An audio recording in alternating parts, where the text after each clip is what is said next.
నమస్తే, welcome to BCN news. నేను విజయలక్ష్మి. ముందుగా ముఖ్యాంశాలు. దివ్యాంగ శక్తి పథకాన్ని ప్రారంభించిన సీఎం చంద్రబాబు. మంగళగిరి బస్టాండ్ నుంచి దివ్యాంగులతో కలిసి ప్రయాణించిన CM Chandrababu, deputy CM Pawan Kalyan, మంత్రి లోకేష్.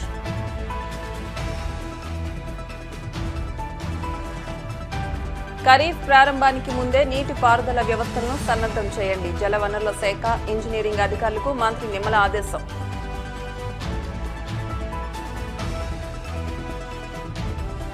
సొంత బాబాయిని చంపిన హంతకుల్ని కాపాడేందుకు జగన్ పరితపిస్తున్నారు. తీవ్రస్థాయిల విమర్శలు గుప్పించిన మంత్రి అనగాని సత్యప్రసాద్.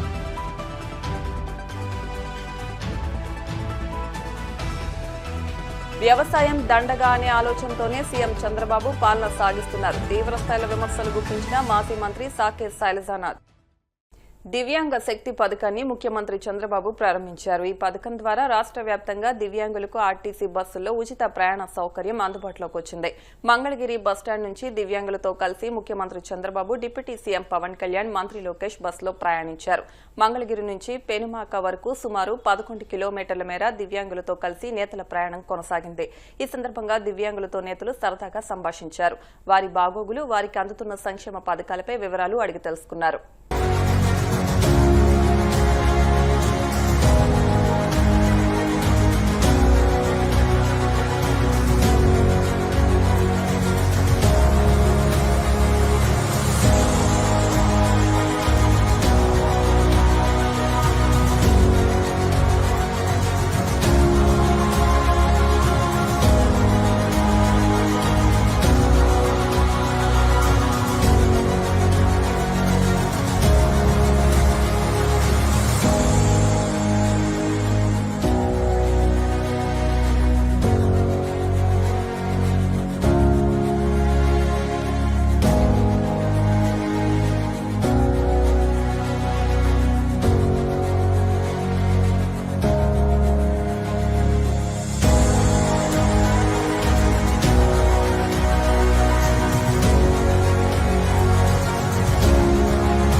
ఖరీఫ్ ప్రారంభానికి ముందే నీటి విడుదలకు వీలుగా కాలువలు, ప్రాజెక్టులను సన్నద్దం చేయాలని ఇంజనీరింగ్ అధికారులను మంత్రి నిమ్మల రామానాయుడు ఆదేశించారు. ఈ ఏడాది మే 15 నాటికి ప్రాజెక్టులు, కాలువలకు సంబంధించి యాజమాన్య నిర్వహణ పనులు పూర్తి చేయాల్సిందేనని స్పష్టం చేశారు. విజయవాడ క్యాంపు కార్యాలయం నుంచి జలవనరుల శాఖ, ఇంజనీరింగ్ అధికారులకు మంత్రి వీడియో కాన్ఫరెన్స్ ద్వారా దిశానిర్దేశం చేశారు. ఈ ఏడాది వర్షపాతం తక్కువగా ఉంటుందని వాతావరణ శాఖ హెచ్చరికలు జారీ చేసిన నేపథ్యంలో ప్రాజెక్టులో ఉన్న నీటిని ఖరీఫ్కు అందజేయడంపై ప్రణాళికాబద్దంగా వ్యవహరించాలని సూచించారు.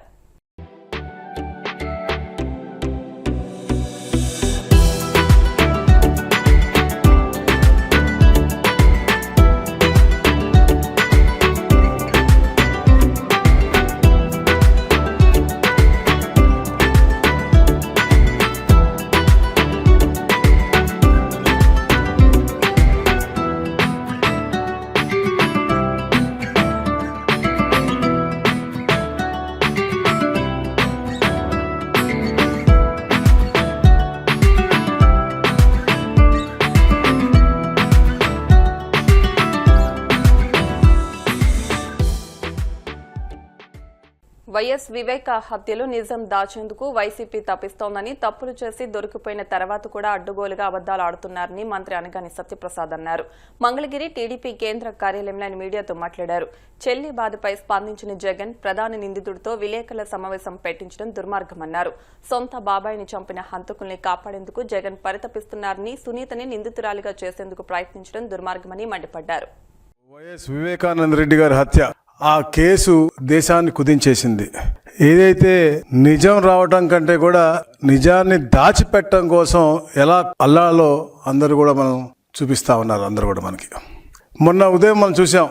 వారి యొక్క 7వ వర్ధంతి రోజున ఆ ఇంటి ఆడబడుచు, మనందరికి కూడా ఆడబడుచు లాంటి సునీతమ్మ గారు, ఆ వారి యొక్క ఆవేదన, తండ్రిని కోల్పోయిన బాధ, 7 సంవత్సరాల సుదీర్ఘమైనటువంటి ఆ పయనం, దాంట్లో ఆవిడ పడ్డ ఇబ్బందుల గురించి ఆవిడ కులంకుశంగా చెబితే, మాజీ ముఖ్యమంత్రి, ప్రతిపక్ష హోదా లేనటువంటి పార్టీకి నాయకుడు జగన్మోహన్ రెడ్డి స్పందించకుండా, అతను ఎవరైతే ముఖ్య అనుమానితుడున్నాడో ఈ హత్యలో, అతనితో ప్రెస్ మీట్ పెట్టించి మళ్ళా ఈరోజు, అంటే ఏది కూడా వీళ్ళు ఎప్పుడు కూడా నిజాలు చెప్పరు.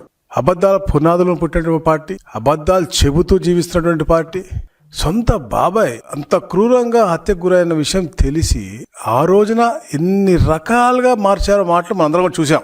ఫస్ట్ ఏమో జరిగిన రోజు మాత్రం జరిగిన మార్చి 15వ తేదీ ఉదయం ఏమని చెప్పారు, గుండెపోటు అని చెప్పారు. కానీ మనకి క్లియర్ కట్గా ఉదయాన్నే ఎవరు ఫోన్ చేసి చెప్పారు, ఎన్నింటికి చెప్పారు, తాతయ్య నోమోర్ అని చెప్పి, బాబాయ్ నోమోర్ అని చెప్పేసి ఎవరు చెప్పారని మరి గూగుల్ టేక్అవుట్లో క్లియర్గా ఉంది. దాని తర్వాత గుండెపోటు కాదు, రక్తపు వాంతులు అన్నారు. దాని తర్వాత కాదు గొడ్డలతో హత్య చేశారు అన్నారు. దాని తర్వాత పొద్దున్నే వాళ్ళ పేపర్లో నారాసుర రక్త చరిత్ర. అంటే ఎంత చిల్లరగా సొంత బాబాయిని హత్య చేసిన వారిని పట్టుకోవడానికి ప్రయత్నించకుండా వారిని కాపాడటం. ఎందుకు చెప్తా ఉన్నా అంటే, నిన్న ఎవరైతే ఎంపీ గారు పెట్టారో వారు ఎంపీ హోదాలో ఉండి ఆ రోజు రక్తపు మడగలు ఏదైతే ఉన్నాయో అది తొడకూడదని చెప్తే గుర్తులేదా అని అడుగుతా ఉన్నా. ముందు అతను ఈ యొక్క జగన్మోహన్ రెడ్డి గారి యొక్క ఆడబడుచు హేళన చేసే ముందు అసలు ఎంపీ హోదాలో ఉన్న అతను అక్కడ హత్య జరిగి ఉంది, అక్కడ రక్తపు మడుగులు మన ఉన్నటువంటి పరిస్థితులన్నీ కూడా ఎక్కడ కూడా మార్చకూడదు, తొడవకూడదు అని తెలియదా అని అడుగుతా ఉన్నా. అదే ఆ గంగిరెడ్డి వాళ్ళ ఆసుపత్రి నుంచి వచ్చినటువంటి వాళ్ళ కుట్లు, అంటే ఇతని ప్రమేయం కూడా ఉంది కదా. అతను మళ్ళీ నిన్న ప్రెస్ మీట్ పెట్టి మాట్లాడు. జగన్మోహన్ రెడ్డి గారు ఎప్పుడో 15 రోజులకో 20 రోజులకో ఇతర రాష్ట్రాల నుంచి వచ్చి సుదీర్ఘంగా 3 గంటలు మాట్లాడుతున్నాడు. ఈరోజు ఈ మధ్యలో ఏం చెప్పాలో తెలియకుండా అన్ని అబద్ధాలు.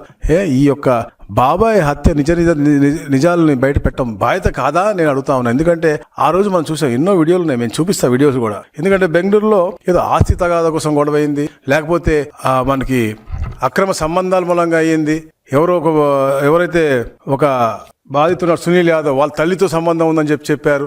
అంటే ఇలాంటి రకరకాల ఇవి వచ్చినాయి. దాని తర్వాత 5 సంవత్సరాలు మీరు ముఖ్యమంత్రిగా, మీరు అపోజిషన్లో ఉన్నప్పుడు దీని గురించి మాట్లాడదని చెప్పేసి గ్యాగ్ ఆర్డర్ తెప్పించుకుంటారు.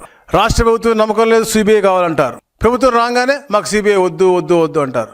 అవినాష్ రెడ్డి ప్రమేయం ఉంది అని చెప్పి ఆ రోజు కర్నూలులో ఆసుపత్రి దగ్గరికి సిబిఐ వాళ్ళు వెళ్తే బాంబులు వేస్తామని బెదిరిస్తారు. మీరు ఇక్కడ ముఖ్యమంత్రిగా ఉండి అతను కాపాడే ఎంత కళ్ళ ముందు మనకు కనపడతా ఉంది. ఎన్ని రకాలుగా మీరు మార్చారు. వివాహిత సంబంధాలు అన్నారు, 2వ వివాహం అన్నారు, ఆస్తి అన్నారు, ఇప్పుడు వాళ్ళ బిడ్డ మీద అల్లుడి మీద అంటున్నారు. అంటే మీ బాధ్యత, అంటే మీకు ప్రజల మీద ప్రేమ లేదు, ప్రజలను కూడా ఎటు ఉద్దేశాలు మనం చూస్తా ఉన్నాం. మీరు ఎప్పుడు వచ్చినా కూడా కేవలం మీకు అనువాయులు, మీ ఎవరైతే మీకు ఆస్తులు దోచిపెట్టారో వాళ్ళ ఇళ్లలో ఇబ్బందులున్నా లేదా పిల్లలున్నా వెళ్తున్నారు తప్ప ఎక్కడ కూడా ఒక్క పేదవాడింటికి కానీ, ఒక కార్యకర్త కానీ, ఒక ప్రజల సమక్షంలో ఒక కార్యక్రమానికి కానీ వెళ్ళారా అడుగుతా ఉన్నా. కూటమి ప్రభుత్వం వ్యవసాయ రంగాన్ని నిర్లక్ష్యం చేయడంతో వ్యవసాయం గిట్టుబాటు కాక అప్పుల పాలైన రైతు కూలీలు ఒక్క ఏడాదిలోనే 2865 మంది ఆత్మహత్య చేసుకున్నారని వైసీపీ పీఏసీ సభ్యుడు మాజీ మంత్రి సాకే శైలజానాథ్ ఆక్షేపించారు. కూటమి ప్రభుత్వం వచ్చాక రోజుకి సగటున 8 మంది రైతు కూలీలు బలవన్మరణానికి పాల్పడుతున్న బాధిత కుటుంబాల్లో ఏ ఒక్కరికి పైసా పరిహారం ఇచ్చి ఆదుకున్న పాపాన పోలేదని మండిపడ్డారు. 4వ ముఖ్యమంత్రి అయినా ఇప్పటికీ వ్యవసాయం దండగానే ఆలోచనతోనే చంద్రబాబు పాలన సాగిస్తున్నారని, ఎన్నికల్లో ఇచ్చిన ఏ ఒక్క వాగ్దానాన్ని అమలు చేయకుండా రైతులు మోసం చేస్తారని ధ్వజమెత్తారు. రైతు కూలీలు అట్లాగే దాని ఉత్పత్తి పంట చాలా అన్యాయమైన పరిస్థితుల్లో అన్యాయమైపోతుందని చెప్పడానికి ఏమాత్రం సందేహపడాల్సిన అవసరం లేదు. మొన్న జిల్లా కలెక్టర్లు సమీక్షా సమావేశం జరిగినప్పుడు పోలీస్ అధికారులు ఒక రిపోర్ట్ని ప్రవేశపెట్టి ముఖ్యంగా రైతుల సంక్షేమాన్ని ఆకాంక్షించే అందరూ దీన్ని వినాలి. దీని పరిష్కారం వెతకాల్సిన అవసరం ఉంది, దీని పార్టీలకు అతీతంగా కూడా. ఎందుకంటే వ్యవసాయం అనవసరం అనే ఒక తత్వచింతన ఉన్న పాలకుడు మన దగ్గర ఉన్నారు. వ్యవసాయం దండుగా అని చెప్పి పదే పదే ఆ భావంతో మాట్లాడే పాలకులు మన దగ్గర ఉన్నారు. ఇక్కడ ముఖ్యంగా గౌరవ ముఖ్యమంత్రి బాబు గారు వాళ్ళు ఒక రిపోర్ట్ ప్రవేశపెడుతూ ఈ రాష్ట్రంలో 2025 నుంచి 26 వరకు 2865 మంది రైతులు, రైతు కూలీలు కలిపి ప్రాణాలు బలవన్మరణం పొందారు అని ఒక రిపోర్ట్ని సాక్షాత్తు ముఖ్యమంత్రి గారి సమావేశంలో ప్రవేశపెట్టారు. అంటే దాన్ని చిన్న చిన్న లెక్కలు అటు ఇటు ఉండొచ్చేమో, కానీ లెక్కల్ని మనం సెట్ చేసి చూస్తే సగటున రోజుకి 8 మంది రైతులు, రైతు కూలీలు వ్యవసాయం మీద నుంచి, ఆ అప్పుల నుంచి, ఆ బాధల నుంచి విముక్తం కావడానికి ప్రాణాన్ని వదిలేయడమే ఒక మార్గం అని నమ్మి బలవంతంగా ప్రాణాలు పోగొట్టుకున్న విషయాన్ని ఇక్కడ గుర్తు చేస్తావు. This shows the gravity. రైతాంగంలో, వ్యవసాయ రంగంలో ఉన్న ఒక సంక్షోభాన్ని యొక్క గాఢతను తెలియజేస్తుంది. దీనికి కారణం ఏంది ఆలోచించినప్పుడు ఈ రాష్ట్రంలో ప్రభుత్వం వ్యవసాయానికి తగినంత సపోర్ట్, మద్దతు చేయడం లేదన్నది ఒక వాస్తవంగా మన ముందుకు వచ్చింది. తుఫాన్లు వచ్చినా మాటలు తప్ప అక్కడ ప్రజలకు ఒరిగేదంటూ ఏంది లేదు ఈరోజు వరకు కూడా. అట్లాగే మీరు చెప్పిన ఏ మాటలు కూడా నేను విషయం గుర్తు చేస్తూ ఉన్నాను ప్రభుత్వానికి, అట్లాగే ప్రభుత్వంలో ఉన్న వాళ్ళకి, వీళ్ళందరికీ కూడా నేను 2024 ఎన్నికల్లో మీరు ఇచ్చిన వాగ్దానాలని గుర్తు చేస్తావు. మీరు సూపర్ 6లో భాగంగా ప్రతి రైతుకు 20,000 రూపాయలు సాయం చేస్తానని చెప్పారు. పెట్టుబడి ఇస్తాను సొంతంగా రాష్ట్ర ప్రభుత్వం నుంచి అని చెప్పారు. 9 గంటలు నాణ్యమైన ఉచిత విద్యుత్ సరఫరా, రాజశేఖర రెడ్డి గారి యొక్క పుణ్యం. అట్లాగే రాయితీలతో సోలార్ పంపు సెట్లు, కరెంటు మిగులుతుంది, దాన్ని మేము కొంటామని కూడా చెప్పారు. సబ్సిడీపై వ్యవసాయ పరికరాలు, ధరల స్థిరీకరణకు నిధి, అట్లాగే కౌలు రైతులు కూడా అన్ని సంక్షేమ పథకాలు, పంటల బీమా కూడా ఇస్తాం. రైతు కూలీలకు కార్పొరేషన్ స్థాపించి వాళ్ళకు రాయితీలు, సంక్షేమ పథకాలు ఇస్తాం. అట్లాగే ప్రతి పార్లమెంట్లో కూడా 1000 ఎకరాల్లో సేంద్రియ వ్యవసాయాన్ని చేపట్టి మేము మార్కెటింగ్ వరకు కలుగజేస్తామని చెప్పారు. ఇంకా దానికట్లే కంటిన్యూషన్గా ప్రభుత్వ రంగంలో గిడ్డంగులు, కోల్డ్ స్టోరేజ్లు ఆధునీకరణ, పాతవే కాకుండా కొత్త వాటిని కూడా మొదలు పెడతామని చెప్పారు. అట్లాగే దళారుల దోపిడీ లేకుండేందుకోసం ఏపీఎంసీ యాక్ట్ని, మార్కెట్ కమిటీల యాక్ట్ని చాలా పటిష్టంగా అమలు చేస్తామని చెప్పారు. అట్లాగే సిరికల్చర్కి ఇట్లా చిన్న చిన్న రీజన్లు చెప్పారు. అయ్యా బాబు గారు, పెద్దలు, ఇవన్నీ మీరు అమలు చేసి ఉంటే ఈరోజు రైతుకు ఈ కష్టం వచ్చిండేది కాదన్నది పెద్దల యొక్క అభిప్రాయం. ఇప్పుడు కాసేపు ప్రకటనలు.